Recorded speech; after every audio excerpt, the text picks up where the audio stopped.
My name is Alyssa Velazquez. I am Latina with long brown hair, tied in a side braid with an ivory boss, sitting in front of shelves of books. I will be reading a monologue as I was part of the playwriting cohort.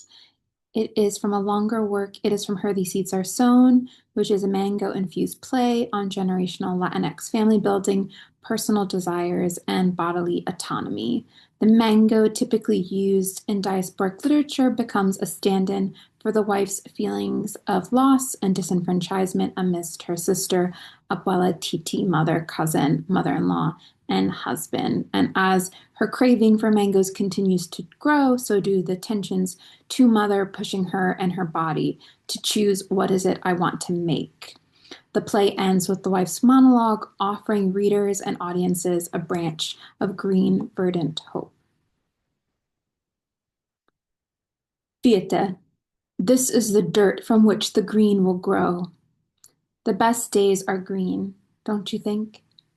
Leaves, blades of grass, moss-covered stones, sloping hills, long-necked stems, emerald light filtering through trees, painted park benches on the edges of a walking path, all green, like you, or how you will be.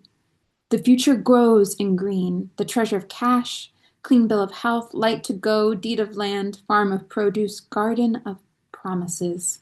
The greenery of it all, to be green, verde, verde, vagina, vulva. I feel the warmth of that green island between my thighs.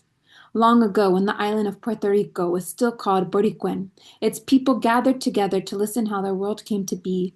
In the beginning, it was a dry land, no water, no flowers, not a single green plant. One day, a seed was carried by the wind. A child caught the seed and placed it in a pouch. It began to grow, take on weight, and when that external womb grew too heavy, the child planted it at the top of the highest mountain. It blossomed into a brilliantly pink flower, and from its blushing center it bore a ripe calabaza, darkening in color to the sun-kissed amber skin of the island's people. Peering up at this glorious pumpkin from the valley below, the Taino that called this land home watched the children, the mountain, and now its calabaza continue to grow.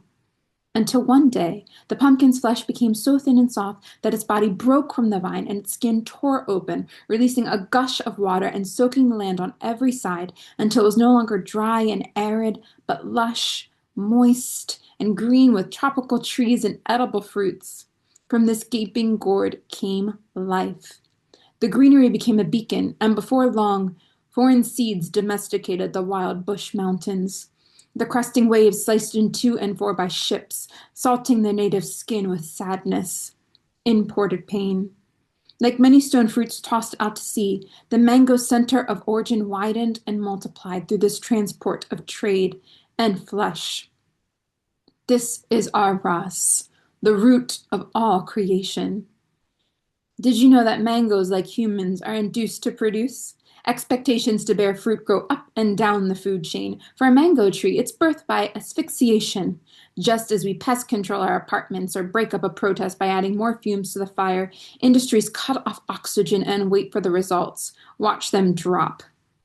We suffocate to be sweet. A cruel trickster of nature to love through pain. It bent my neck low as I avoided the falling mangoes from those fumigated trees and tried to eat back my anger at this world born of a pumpkin, born from fruit and flesh. I took my seat at the table and devoured its cut-up mangoes as billows of white-faced specters wearily looked on, wondering if it was a good idea to invite me at all, but feeling pleased with themselves that they did. I had to stay at their table, stuffing my face with all manners of indelicacies to avoid being served up on a platter. Look, she needed to eat. We'll leave you to your exotic ways, you and your damaged gods. And they did, and I did. The only way to eat a mango is to strip it of all its green skin to the point where you are holding its golden center in your bare hands, an edible token to death. I processed the immense scale of loss and displacement by feeding off its flesh as generations of hands touched the expanding surface of my belly, calling it beautiful, calling it good, calling it natural, calling it girl. That pit in my stomach that everyone's hands brush past for the chance to feel small kicking feet is now replaced by a womb of seeds. Immaculate Mother, give us this day our daily womb, and forgive them their trespasses out of X. They know not what they do. I am revising the narrative. You see, I brushed my tongue in this metaphor and tasted the truth, felt its curing salts and the grit until the dream took root. The mango grove at its center will bear the fruits of my choice.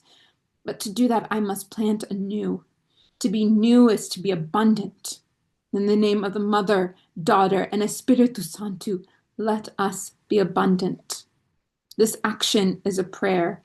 This prayer is an action to grow free. Thank you.